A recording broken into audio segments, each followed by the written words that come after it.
نہج البلاغہ کا خطبہ نمبر 24۔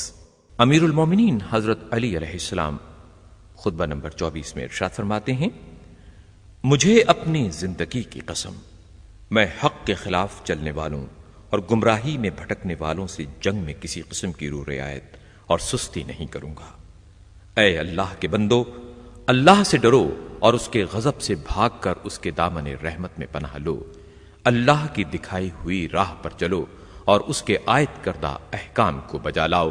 اگر ایسا ہو تو علی تمہاری نجات اخروی کا ضامن ہے، اگرچہ دنیاوی کامرانی تمہیں حاصل نہ ہو۔ امیر المومنین حضرت علی علیہ السلام کی خطبات عالیہ نہج البلاغہ۔ نہج البلاغہ کا خطبہ نمبر 27۔ اپنے اس خطبے میں حضرت علی ارشاد فرماتے ہیں، جہاد جنت کے دروازوں میں سے ایک دروازہ ہے جسے اللہ نے اپنے خاص دوستوں کے لیے کھولا ہے۔ یہ پرہیزگاری کا لباس اللہ کی محکم زرہ اور مضبوط سپر ہے۔ جو اس سے پہلو بچاتے ہوئے اسے چھوڑ دیتا ہے، خدا اسے ذلت و خواری کا لباس پہنا اور مصیبت و ابتلا کی ردا اوڑھا دیتا ہے۔ خدا اسے ذلت و خواری کا لباس پہنا اور مصیبت و ابتلا کی ردا اڑھا دیتا ہے، اور مدہوشی و غفلت کا پردہ اس کے دل پر چھا جاتا ہے، اور جہاد کو ضائع و برباد کرنے سے حق اس کے ہاتھ سے لے لیا جاتا ہے۔ ذلت اسے سہنا پڑتی ہے اور انصاف اس سے روک لیا جاتا ہے۔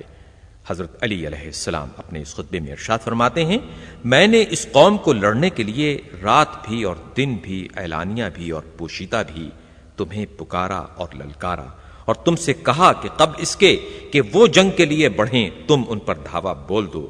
خدا کی قسم، جن افراد قوم پر ان کے گھروں کے حدود کے اندر ہی حملہ ہو جاتا ہے وہ ذلیل و خوار ہوتے ہیں، لیکن تم نے جہاد کو دوسروں پر ٹال دیا اور ایک دوسرے کی مدد سے پہلو بچانے لگے، یہاں تک کہ تم پر غارت گریاں ہوئیں اور تمہارے شہروں پر زبردستی قبضہ کر لیا گیا۔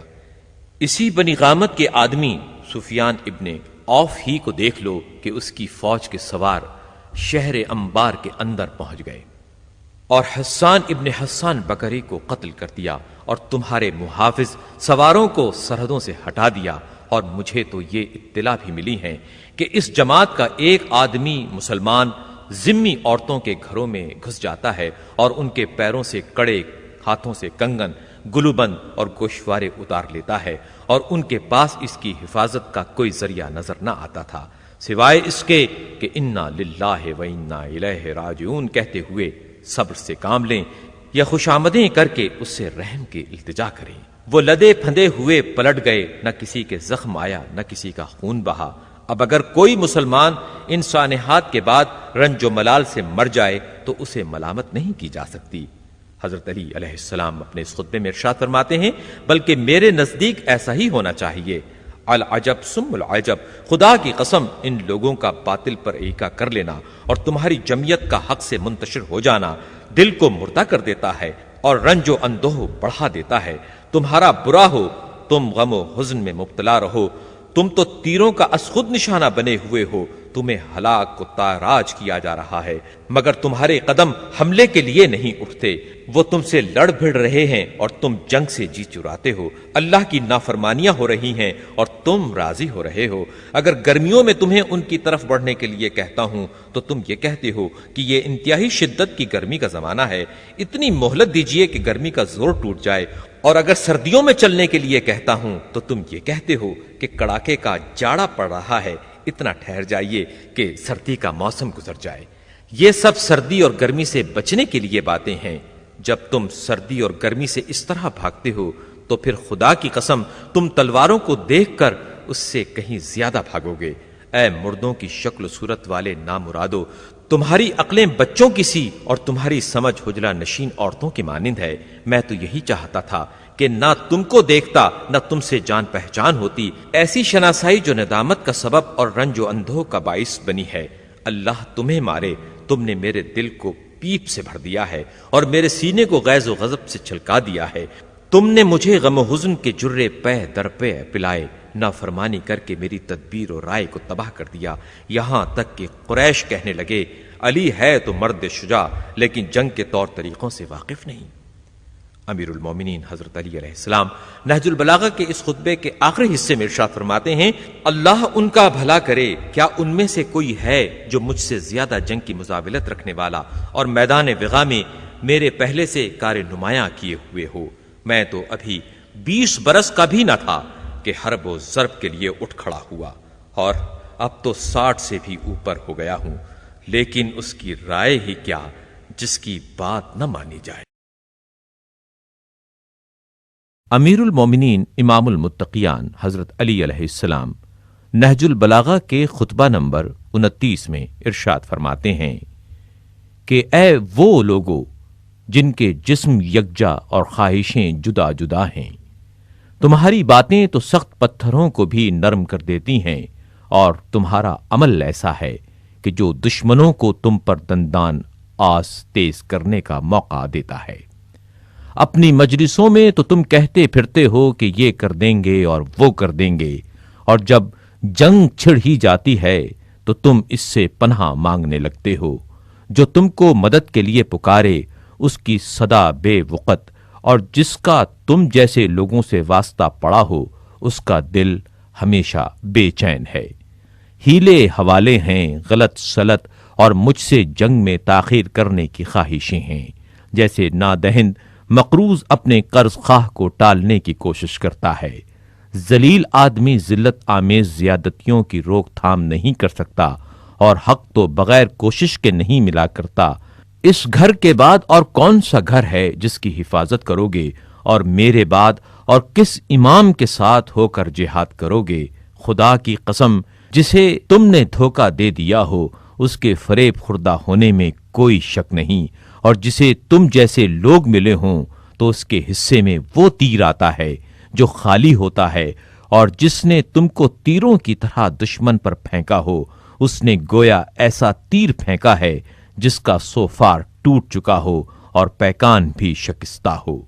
خدا کی قسم، میری کیفیت تو اب یہ ہے کہ نہ میں تمہاری کسی بات کی تصدیق کر سکتا ہوں، اور نہ تمہاری نصرت کی مجھے آس باقی رہی ہے، اور نہ تمہاری وجہ سے دشمن کو جنگ کی دھمکی دے سکتا ہوں۔ تمہیں کیا ہو گیا ہے؟ تمہارا مرض کیا ہے اور اس کا چارہ کیا ہے؟ اس قوم اہل شام کے افراد بھی تو تمہاری ہی شکل و صورت کے مرد ہیں۔ کیا باتیں ہی باتیں رہیں گی جانے بوجھے بغیر، اور صرف غفلت و مدہوشی ہے، تقوی و پرہیزگاری کے بغیر۔ بلندی کی ہرس ہی ہرس ہے، مگر بالکل ناحق ہے۔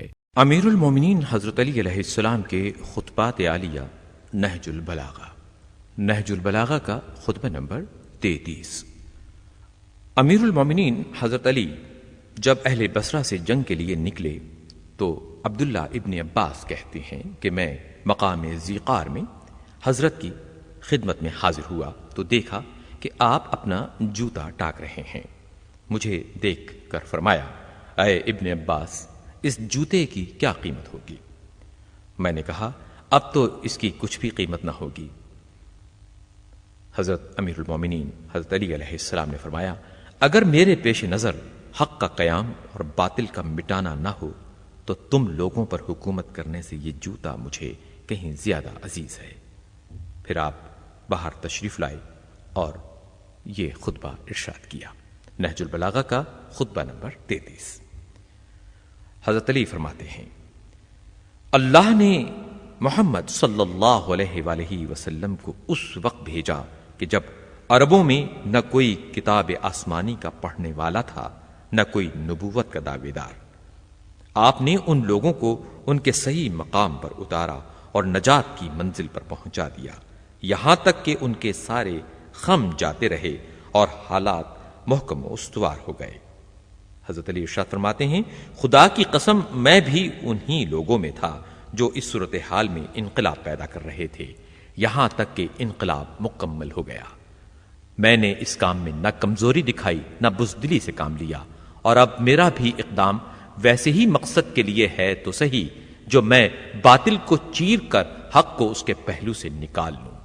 مجھے قریش سے وجہ نزع ہے ہی اور کیا، خدا کی قسم میں نے تو ان سے جنگ کی جبکہ وہ کافر تھے، اور اب بھی جنگ کروں گا جبکہ وہ باطل کے ورغلانے میں آ چکے ہیں، اور جس شان سے میں کل ان کا مد مقابل رہ چکا ہوں ویسا ہی آج ثابت ہوگا۔ امیر المومنین حضرت علی علیہ السلام کے خطبات عالیہ نہج البلاغہ کا خطبہ نمبر 34۔ امیر علیہ السلام نے لوگوں کو اہل شام سے آمادہ جنگ کرنے کے لیے یہ خطبہ ارشاد فرمایا۔ حضرت علی فرماتے ہیں، حیف ہے تم پر، میں تو تمہیں ملامت کرتے کرتے بھی اکتا گیا ہوں، کیا تمہیں آخرت کے بدلے دنیاوی زندگی اور عزت کے بدلے موت ہی گوارا ہے؟ جب تمہیں دشمنوں سے لڑنے کے لیے بلاتا ہوں تو تمہاری آنکھیں اس طرح گھومنے لگ جاتی ہیں کہ گویا تم موت کے گرداب میں ہو اور جانکنی کی غفلت اور مدہوشی تم پر طاری ہے۔ میری باتیں جیسے تمہاری سمجھ ہی میں نہیں آتی تو تم ششتر رہ جاتے ہو۔ معلوم ہوتا ہے جیسے تمہارے دل و دماغ پر دیوانگی کا اثر ہے کہ تم کچھ عقل سے کام نہیں لے سکتے۔ تم ہمیشہ کے لیے مجھ سے اپنا اعتماد کھو چکے ہو، نہ تم کوئی قوی سہارا ہو کہ تم پر بھروسہ کر کے دشمن کی طرف رخ کیا جائے، اور نہ تم عزت و کامرانی کے وسیلے ہو کہ تمہاری ضرورت محسوس ہو۔ تمہاری مثال تو ان اونٹوں کی سی ہے جن کے چرواہے گم ہو گئے ہوں، اگر انہیں ایک طرف سے سمیٹا جائے تو دوسری طرف سے تتر بتر ہو جائیں گے۔ حضرت علی ارشاد فرماتے ہیں، خدا کی قسم تم جنگ کے شعلے بھڑکانے کے لیے بہت برے ثابت ہوئے ہو۔ تمہارے خلاف سب تدبیریں ہوا کرتی ہیں اور تم دشمنوں کے خلاف کوئی تدبیر نہیں کرتے۔ تمہارے شہر کے حدود دن بدن کم ہوتے جا رہے ہیں مگر تمہیں غصہ نہیں آتا۔ وہ تمہاری طرف سے کبھی غافل نہیں ہوتے اور تم ہو کہ غفلت میں سب کچھ بھولے ہوئے ہو۔ خدا کی قسم ایک دوسرے پر ٹالنے والے ہارا ہی کرتے ہیں۔ خدا کی قسم میں تمہارے متعلق یہی گمان رکھتا ہوں کہ اگر جنگ زور پکڑ لے اور موت کی گرم بازاری ہو تو تم ابن ابی طالب سے اس طرح کٹ جاؤ گے جس طرح بدن سے سر کے دوبارہ پلٹنا ممکن ہی نہ ہو۔ جو شخص کے اپنے دشمن کو اس طرح اپنے اوپر قابو دے دے کہ وہ اس کی ہڈیوں سے گوشت تک اتار ڈالے اور ہڈیوں کو توڑ دے اور کھال کو پارا پارا کر دے تو اس کا عجز انتہا کو پہنچا ہوا ہے اور سینے کی پسلیوں میں گھرا ہوا دل کمزور اور ناتما ہے۔ اگر تم ایسا ہونا چاہتے ہو تو ہوا کرو، لیکن میں تو ایسا اس وقت تک نہ ہونے دوں گا جب تک مقام مشارف کی تیز دھار تلواریں چلا نہ لوں کہ جس سے سر کی ہڈیوں کے پرخچے اڑ جائیں اور بازو اور قدم کٹ کٹ کر گرنے لگیں۔ اس کے بعد جو اللہ چاہے وہ کرے۔ امیر المومنین حضرت علی علیہ السلام اپنے اس خطبے میں ارشاد فرماتے ہیں، اے لوگو، ایک تو میرا تم پر حق ہے اور ایک تمہارا مجھ پر حق ہے کہ میں تمہاری خیر خواہی پیش نظر رکھوں اور بیت المال سے تمہیں پورا پورا حصہ دوں اور تمہیں تعلیم دوں کہ تم جاہل نہ رہو، اور اس طرح تمہیں تہذیب سکھاؤں کہ جس پر تم عمل کرو، اور میرا تم پر یہ حق ہے کہ بیعت کی ذمہ داریوں کو پورا کرو اور سامنے اور پس پشت خیر خواہی کرو۔ جب بلاؤں تو میری صدا پر لبیک کہو اور جب کوئی حکم دوں تو اس کی تعمیل کرو۔ امیر المومنین حضرت علی علیہ السلام نہج البلاغہ کے خطبہ نمبر 36 میں اہل نہروان کو ان کے انجام سے ڈراتے ہوئے ارشاد فرماتے ہیں، میں تمہیں متنبہ کر رہا ہوں کہ تم لوگ اس نہر کے موڑوں اور اس کے نشیب کی ہموار زمینوں پر قتل ہو کر گرے ہوئے ہوگے، اس عالم میں کہ نہ تمہارے پاس اللہ کے سامنے عذر کرنے کے لیے کوئی واضح دلیل ہوگی نہ کوئی روشن ثبوت، اس طرح کہ تم اپنے گھروں سے بے گھر ہوگے اور پھر قضائے الہی نے تمہیں اپنے پھندے میں جکڑ لیا۔ میں نے تو تمہیں پہلے ہی اس تحکیم سے روکا تھا، لیکن تم نے میرا حکم ماننے سے مخالف پیمان شکنوں کی طرح انکار کر دیا، یہاں تک کہ مجبوراً مجھے بھی اپنی رائے کو ادھر موڑنا پڑا جو تم چاہتے تھے۔ تم ایک ایسا گروہ ہو جس کے افراد کے سر عقلوں سے خالی اور فہم و دانش سے عاری ہیں۔ خدا تمہارا برا کرے، میں نے تمہیں نہ کسی مصیبت میں پھنسایا ہے نہ تمہارا برا چاہا تھا۔